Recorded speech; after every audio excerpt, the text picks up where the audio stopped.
قانون لاگو نہیں ہوتا۔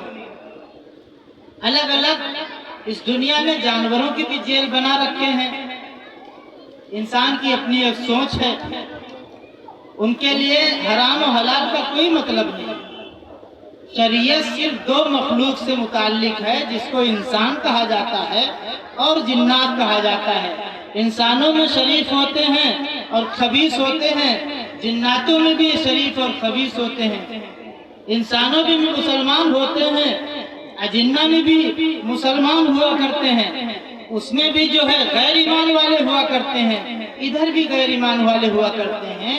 تو غرض ہے کہ اللہ کا قانون تمام قوموں پر، خاص طور سے انسان اور جناتوں پر، لیکن جو شریعت مصطفی حضرت نبی پاک صلی اللہ علیہ وسلم کا پاکیزہ طریقہ ہے، یہ بالخصوص ہم مسلمانوں پر، انسانوں میں سے ہو یا جناتوں میں سے ہو، متعلق ہے، اس کے علاوہ کسی قوم پر نہیں۔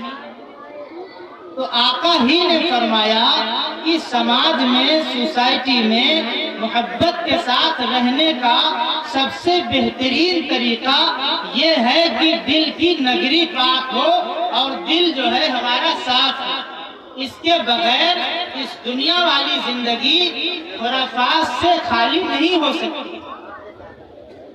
آج ہم نماز بھی پڑھتے ہیں، روزہ بھی رکھتے ہیں، زکوٰۃ بھی دیتے ہیں، حج بھی کرتے ہیں، غرض ہے کہ اسلام کے تمام احکامات پر حتی الامکان جہاں تک ہو سکتا ہے ہم مسلمان عمل کرتے ہیں۔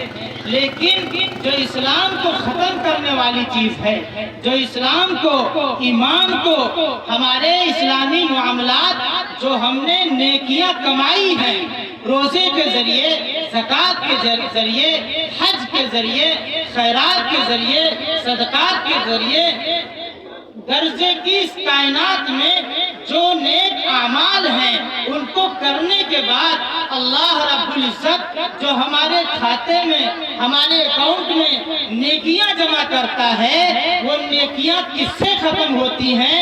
ان میں ایک بڑی بیماری اور بڑی بلا کا نام ہے جھوٹ، اور دوسری بیماری کا نام ہے لڑائی جھگڑا کرنا، گالی گالی۔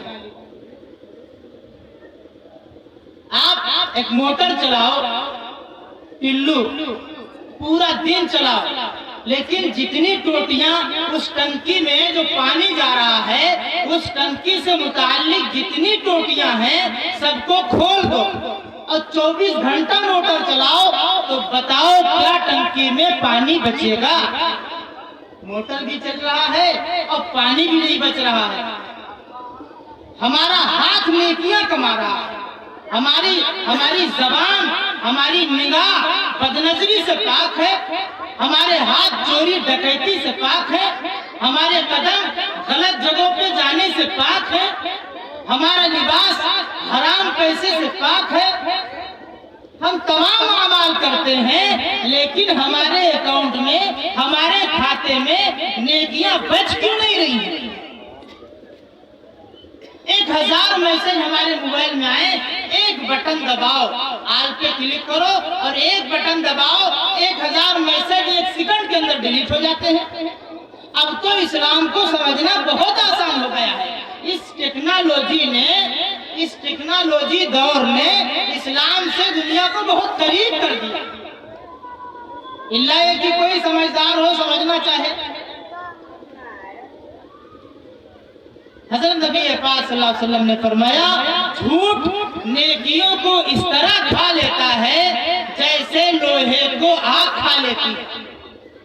کتنی بھی نیکی کماؤ، آج تاجر پریشان ہے کہ کماتے بہت ہے، بچتا نہیں ہے۔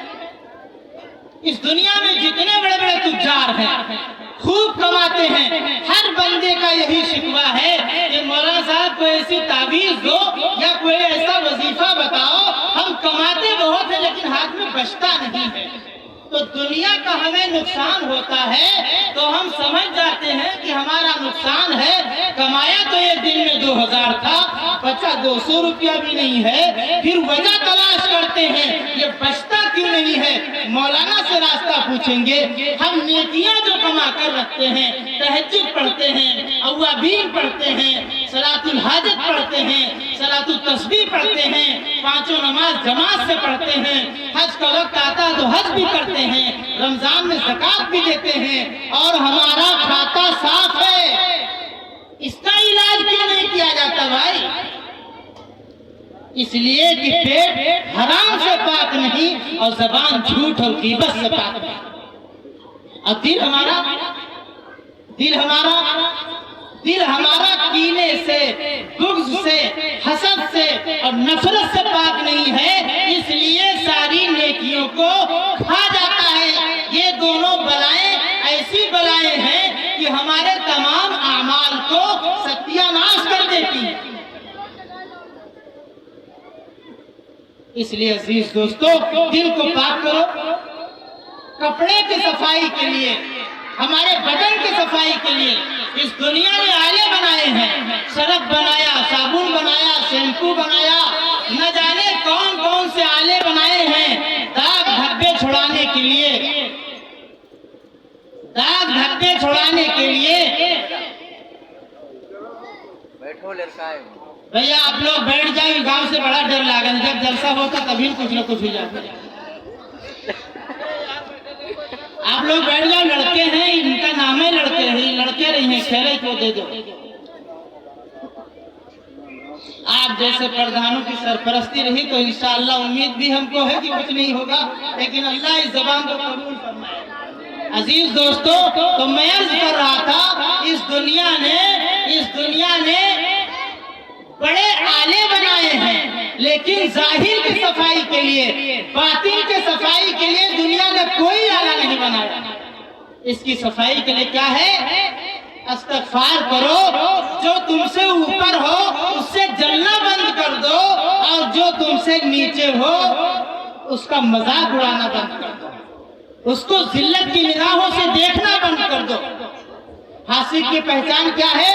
اپنے دوست سے، اپنے بھائی سے اپنی خوبیاں بتاؤ کہ آج ہم کو اتنے کروڑ روپے ملے ہیں یا ہم یہ کاروبار کرنے والے ہیں۔ اگر اس کا چہرہ کھل اٹھے خوشی سے کہ یہ آپ کو کامیابی نہیں ملی، ہمیں ملی ہے، تو سمجھ جائیے اس کا دل ہمارے تعلق سے پاک ہے، ہماری خوشیوں میں شریک ہونا چاہتا ہے۔ لیکن جس کو اپنی کامیابی بتاؤ اور اس کا ہنستا ہوا چہرہ پھیکا پڑ جائے، وہ چاہے جتنے دعوے کرے کہ ہم تمہارے بھائی اور دوست ہیں، اللہ کی قسم وہ تمہارا اندر سے دشمن ہے، دشمن تمہاری بھلائی نہیں چاہتا۔ مومن کی پہچان یہ تھی کہ مومن بھائی بھائی بن کر رہتا ہے۔ اگر ہم 3 جمعہ جان بوجھ کر چھوڑ دیں تو فقہا لکھتے ہیں کافر ہو جائیں گے، نماز جان بوجھ کر چھوڑ دیں تو کفر بھی مل جائیں گے، جبکہ آقا علیہ الصلوۃ والسلام فرماتے ہیں مومن کو گالی دینا کفر ہے، اور ڈنڈے اٹھا لینا، ہتھیار اٹھا لینا، بندوق چلا دینا، اس سے قتل و غارت گری کر دینا، یہ کفر ہے۔ ہم لوگ کتنا کرتے ہیں؟ پڑوسیوں کے ساتھ ہمارے اخلاق کیسے ہیں؟ ابھی مولانا بتا رہے تھے، بڑا درد لگتا ہے۔ اپنا گاؤں ہے، معمولی چیزوں پہ وہاں سے قاری صاحب بھاگ گئے تھے، بچہ جھگڑے کر رہا تھا، بتائیے اسٹیج چھوڑ کر بھاگ گئے تھے، معمولی سے معمولی معاملے۔ کون لڑتا ہے؟ جب اللہ نے دنیا کو پیدا کرنے کا ارادہ کیا تھا تو فرشتوں سے کہا تھا کہ ہم دنیا میں اپنا خلیفہ بنانے والے ہیں، آدم کو پیدا کرنے والے ہیں، تو فرشتوں نے کہا تھا اللہ میاں ایسی مخلوق کہے بناؤ گے جو جھگڑے کریں گے، فساد مچائیں گے؟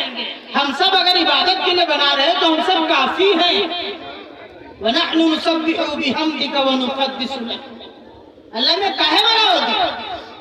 لیکن اللہ نے کہا کہ انی اعلم ما لا تعلمون، فرشتوں جو ہم جانتے ہیں تم کہاں جانتے ہو؟ اگر اللہ میاں جو وعدہ کیے تھے فرشتوں سے ہم پہ بھروسہ کر کے، لیکن ہم اگر وعدہ توڑ دیتے ہیں تو نعوذ باللہ اللہ کو کتنا شرم آتا ہوگا کہ دیکھو فرشتے بھی دیکھ رہے ہوں گے۔ فرشتوں نے اس لیے کہا تھا کہ آدم کی پیدائش سے پہلے جنات اس دنیا میں رہتے تو بہت لڑتے، تو کہا تھا انہی کے قبیل سے کوئی مخلوق لاؤ گے، وہ بھی یہی کام کریں گے۔ اس لیے عزیز دوستو اس سے باز آؤ. قرآن نے کہا ہے آپس میں لڑو گے تو جو تمہارا دبدبہ غیروں پہ ہے وہ روب نکل جائے گا.